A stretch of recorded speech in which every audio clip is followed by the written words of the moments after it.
कधी कधी गाव खूप शांत दिसतं, पण त्या शांततेच्या आड एक धोकादायक वास्तव हळूच आकार घेत असतं. कराड तालुक्यातील पाचपुतेवाडी अवघी सुमारे 400 लोकसंख्या असलेलं एक साधंसं शांत गाव. काही दिवसांपूर्वी याच गावात MD म्हणजेच मेफेड्रॉन या अत्यंत धोकादायक अंमली पदार्थ तयार करणाऱ्या ठिकाणावर अचानक कारवाई झाली. आणि तेव्हा एक प्रश्न सर्वांच्याच मनात उभा राहिला. हे सगळं अचानक घडलं होतं का? की संकेत स्पष्ट दिसत असतानाही आपण दुर्लक्ष केलं? हे वेळीच थांबवता आलं असतं का, जर आपण थोडे अधिक जागरूक असतो तर? आज अंमली पदार्थ तयार करणारे गुन्हेगार मोठ्या शहरांपुरते मर्यादित राहिलेले नाहीत. ते आता दुर्गम भागामध्ये, रिकाम्या शेडमध्ये, रानातील खोल्यांमध्ये, ओसाड वस्त्यांमध्ये, अगदी जनावरांच्या गोठ्यांमध्येही आपले अड्डे उभारत आहेत.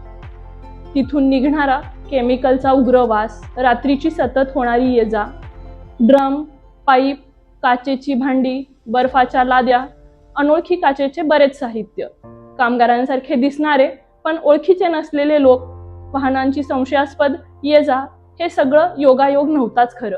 ते संकेत होते, पण वेळ निघून गेली. आणि लक्षात ठेवा, हे ड्रग्ज इथेच थांबत नाहीत. ते समाजात पोहोचतात, कॉलेजमध्ये शिरतात आणि कोणाच्या तरी मुलांचं आयुष्य, कोणाचा तरी संसार हळूहळू पण कायमच उद्ध्वस्त करतात. कदाचित तुमचाही. म्हणून मी एक गोष्ट अत्यंत ठामपणे सांगू इच्छिते. संशय आला तरी तुम्ही स्वतः एकदा खात्री करा, परंतु कायदा हातात घेऊ नका आणि स्वतःचा जीव धोक्यात घालू नका.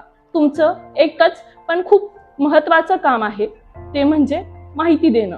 जवळचं पोलीस स्टेशन, 112 टोल फ्री आपत्कालीन क्रमांक, पोलिसांचा अधिकृत व्हॉट्सअप नंबर.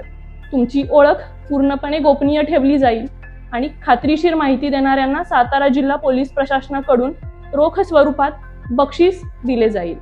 पोलीस कारवाई करतात, पण माहिती समाज देतो. आणि जेव्हा समाज आणि पोलीस एकत्र उभे राहतात, तेव्हाच अशा राक्षसी प्रवृत्तींचा खऱ्या अर्थाने अंत होतो.